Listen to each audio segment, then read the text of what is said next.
أرسل رسالة تنضم إلينا في أرضية الملعب حاملا النسخة الأصلية لكأس العالم الأسطورية.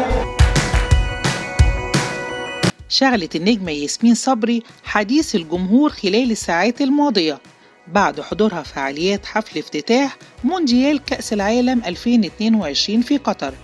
وشاركت ياسمين صبري جمهورها بمجموعة صور من أحدث ظهور ليها على منصة خاصة بالأشخاص VIP في استاد البيت عبر حسابها الشخصي بموقع تبادل الصور والفيديوهات انستجرام.